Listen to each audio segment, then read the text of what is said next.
Hello ladies and gentlemen, and welcome back to Mainly Gamer. Let's get our game on. Alright ladies and gentlemen, welcome back.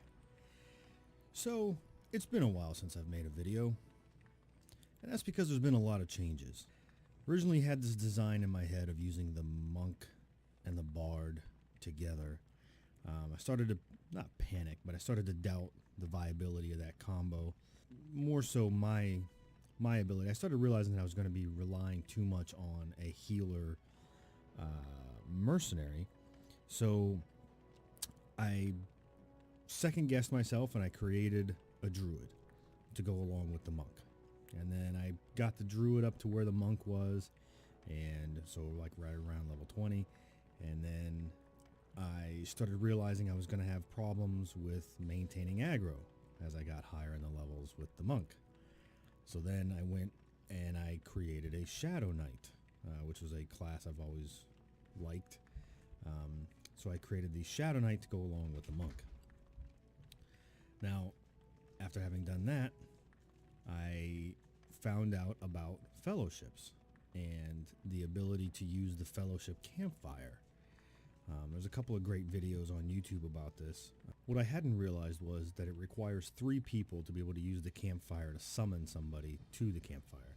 And the reason it needs 3 people is because you can't set the campfire up without 3 people in a group nearby each other that are all part of that fellowship. So that's when I realized, I do have a third account. It's a completely free account. And it's the one that the bard originally was going to be on anyway, just to go through the tutorial.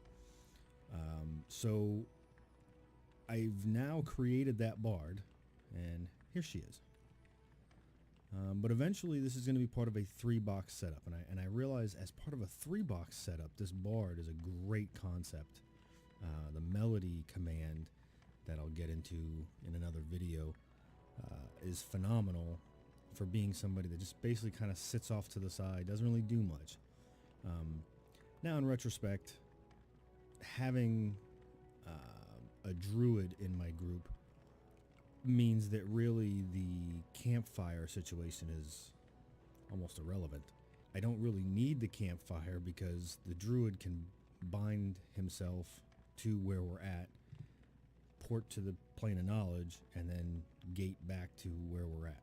So if I needed to, my concept was, as I sat somewhere grinding, that my inventories would get full and then I'd be able to, teleport to the POK or plane of knowledge and then come right back and minimal disruption. But the campfire is almost a non-issue now with a druid being in the group.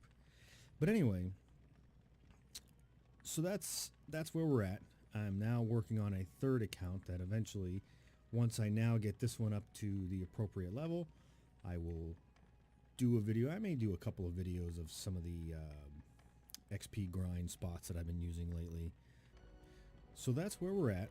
I will see you on the other side. Take care, folks.